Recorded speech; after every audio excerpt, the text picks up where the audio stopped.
friends, Heidi here from Rain Country. God is good all the time, and I'm here for part 9 of my Preparedness Testimonies series, and I'll be linking to that full playlist down below.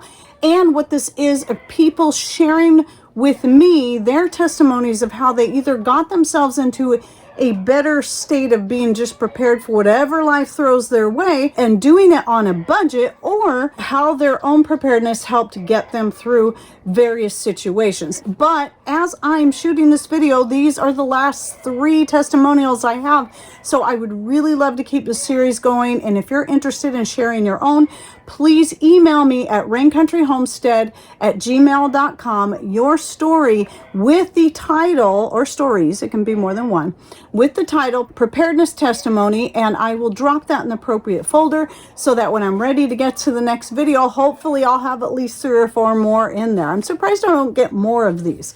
But again, either how you got there on a budget or how it helped you get through a tough time, or both. So let me get to these stories. So the first one, I started prepping when I was in the early years of my marriage. Although I had no idea what a prepper was, I have pretty much been doing it for most of my 66 years. Like I'm always saying, preparedness doesn't have to have a name to it. It was something people just did. It was just what they did. They grew a garden in the spring and summer. They put their food up to get them through the winter. That's one way of preparedness, and that was just how it was done. It wasn't called preparedness. Anyway, when I was a young girl, my dad took my siblings and me to the garden to plant, weed, and harvest. Then we helped preserve the harvest. Little did I know when I married, my husband, who worked in a food canning factory, would get laid off every winter. And by the second winter, we had our first child. I realized quickly that I would have to prepare for winter every year. At that point, I was so very thankful for the training I had gotten growing up. My mother-in-law was also a canner and grew a garden every year. So through the years, I grew a garden and supplemented my fresh produce from local farmers here in East Tennessee. Each time I went to the grocery, I would check the sale items for something I used regularly. I would always keep around $10 of my grocery money to stock up on sale items. That doesn't sound like much now, but back then I could get macaroni and cheese, 4 boxes for $1, or cans of vegetables for $1. So I soon have a good supply in my pantry when winter came. I didn't have to buy anything except milk or eggs. Fast forward almost 40 years, and I have a fully stocked pantry with the typical bean and rice and also wheat. At the end of summer last year, I counted over 1,500 jars of home canned foods. Boy, I haven't even thought of trying to count my canned foods. I wonder how much I have. My home canned foods, that is. I hardly ever buy any store-bought canned foods anymore. Which is why, by the way, if you saw Patrick's video on the canned corn tree, I didn't really care about him using up that canned corn because it was years old and I don't buy it anymore. Some people ask why I still do so much since it's just my husband and me, but I seldom have to shop in the grocery now. This is one of my favorite reasons why I do what I do, so I don't have to go to the grocery store. I hate it. When the problem started in 2020 and shortages were everywhere, I didn't have to worry. I started a page on Facebook and very quickly had almost 11,000 people watching my canning videos. That's great. I have now started a YouTube channel that is just getting started, and I'm expanding it to teach the bread making, gardening, quilting, and other skills that could become necessary again. I hope my story will encourage young people to start preparing. It could make a huge difference for your family. And I am very sorry, but when I print these off, I just do a light skim of the story, basically to see how long it is so I can decide which ones I'm going to use depending on their length. I am sorry I did not save the email or the name of this person, or nor did I have a channel name to go by. So if you're hearing this, the person who sent me this testimonial, please put in a comment down below what your channel name is. If you just put the link, it'll go and help for review. But if you put the channel name, then I will pin that to the top and I will find the link to your channel and I'll put it in there myself in a comment just below that in a reply. So I can pin that to the top so people can find your channel. So hopefully you're hearing this testimony so you can reply with that. Because usually once I get the email, once I have it printed out, I just delete the email so I can get it out of the, so I don't have it in there and then forget that I already read that one. Okay, next story. Before COVID hit, the Lord prompted me to buy a bunch of rubbing alcohol and hand sanitizer. And we don't use hand sanitizer. I always thought it was a waste of money and very expensive, but the Lord had gifted us with some extra funds. So I obeyed and bought all the things that He said. So we had a stockpile of rubbing alcohol, hand sanitizer, and toilet paper. Of course, when COVID was in full bore, we had hand sanitizer to give away and toilet paper to share. Because here in the mountains of North Carolina, even the stores were out of both those things. We were able to help my family who was not prepared to have what they needed.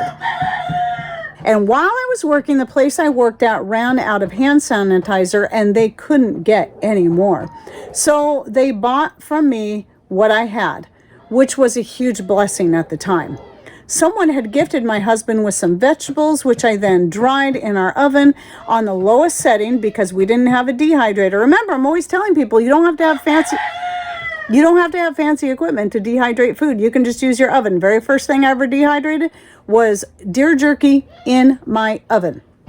About a year later, we needed all those things, and I used them in all my cooking and helped us get through. We were then able to purchase a cheap $20, maybe it was less, dehydrator at a garage sale. Through the years, I actually found dehydrators for as low as $3 and $5 that were practically brand new at garage sales. It's not fancy. I can't even set the temperature, but it works fine. And your videos help me learn how to can them best because I had been struggling with how to do that.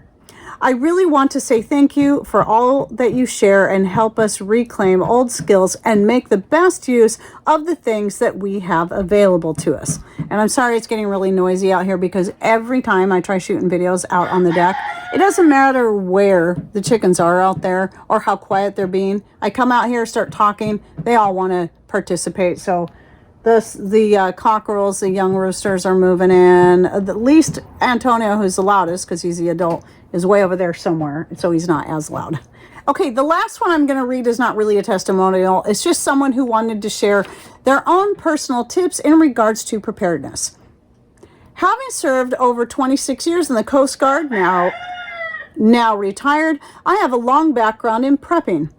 Though my view of prepping might be slightly different in that most emergencies are less than a week in duration. Number one, while you're not responding to an emergency, you should do things that reduce the time or work that needs to be completed during an emergency. Spending a day or week to save an hour of the first day of an event is well worth the time.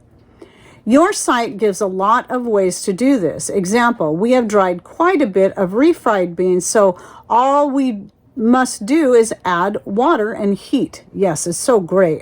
This is one of the things I love about dehydrated foods. Of course, you got to make sure you have a good water supply too, because maybe it's your water that goes out. Maybe you lose power and water, or maybe you don't have access to your water because the power's out. Who knows?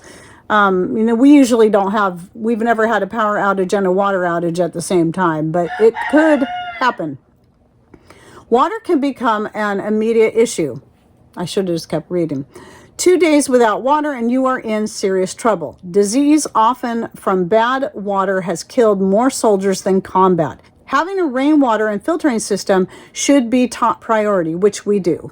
And I have a video on that I'll link to in the description box. During Katrina, getting enough water to the people that needed it was difficult, even with infrastructure in place to handle the situation.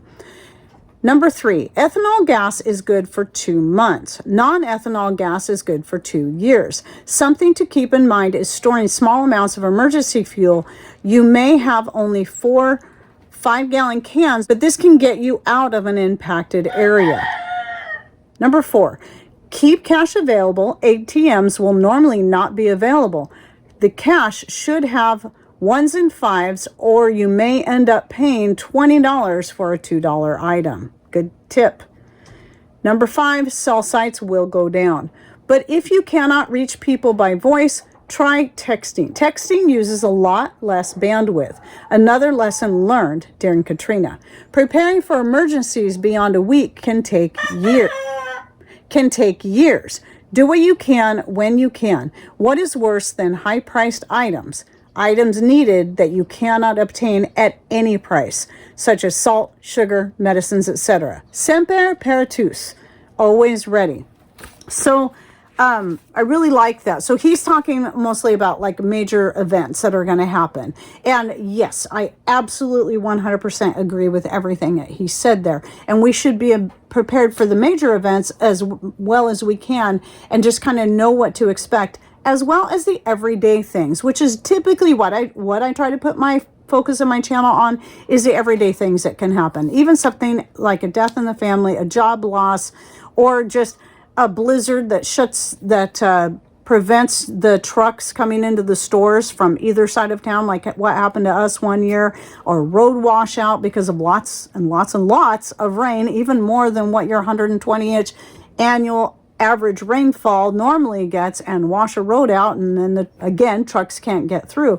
So typically that's what I try to focus on, but it is also good to consider the fact that natural disasters and big events can happen to anyone, and have happened to anyone all over the world, and it's best to be ready to deal with what may come, whether it be water storage, food storage, fuel storage, and more, or just having the skills you need to get you through that time. And I have tons and tons of preparedness related videos on my channel. I've been doing this for 8 years now, so you'll find all kinds of information if you just look. And that includes ways to cook without electricity and so much more. So I hope you enjoyed this. And remember, if you have your own testimony you'd like to share, or even tips like this gentleman shared here, please send those to raincountryhomestead@gmail.com, entitled Preparedness Testimony, so I can drop it in the appropriate folder. I really want to get more of these. I'm loving this series. Just like my natural remedies testimony series too. That's another good one. I'll link to both of the series in the description box below. And thanks for watching. Take care, and God bless.